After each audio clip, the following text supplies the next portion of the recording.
গত 10 মাসে এই অন্তর্বর্তীকালীন সরকারের একটা আমলনামার খতিয়ান বাংলাদেশের জনগণের কাছে দেয়া দরকার। গত ডিসেম্বরে যখন এই ঐক্যমত কমিশনের গঠনের প্রক্রিয়ার কথা বলা হয় মাননীয় প্রধান উপদেষ্টার পক্ষ থেকে, তখন এই কাজটা কিভাবে হবে তার একটা ফ্রেমওয়ার্ক তৈরি করার প্রয়োজন ছিল।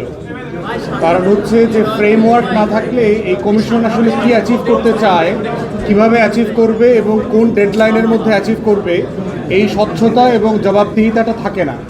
তো সেই জায়গাতে আমরা মাননীয় প্রধান উপদেষ্টাকে বলেছি এবং যিনি ডেপুটি ভাইস চেয়ারম্যান যিনি আছেন কমিশনের, তাকেও রিকোয়েস্ট করেছি যে আপনারা ঐক্যমত কমিশন আসলে কি অ্যাচিভ করতে চান সেটার একটা লিখিত ফ্রেমওয়ার্ক তৈরি করা দরকার। দ্বিতীয়ত বলেছি হচ্ছে মাননীয় যে আইন উপদেষ্টা আছেন ওনার দপ্তরে গত 10 মাসে কি সংস্কার করা হয়েছে সেটা উনি বলেছেন, একটা ফিরিস্তি দিয়েছেন।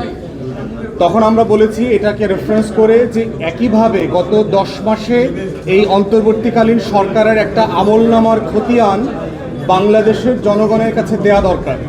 এইটা অন্তর্বর্তীকালীন সরকারের পুরোটা মিলে একটা যেমন দেয়া দরকার, আইন উপদেষ্টার মতো ডিপার্টমেন্ট ধরে ধরে প্রত্যেক উপদেষ্টার আমলনামার কাজের একটা খতিয়ান দেওয়া দরকার যে তারা আসলে কী অ্যাচিভ করেছে, এবং তখন ওটা আমাদের জবাবদিহিতার জন্য, স্বচ্ছতার জন্য জরুরি হবে, তাদেরকে জবাবদিহিতা করবার জন্য। তৃতীয়, আমাদের পক্ষ থেকে যেটা বলেছি সেটা হচ্ছে নির্বাচনের ডেডলাইন নিয়ে যেই তর্ক বিতর্ক ভিন্ন মতটা আছে, এটা আসলে দূরত্বটা খুব বেশি না।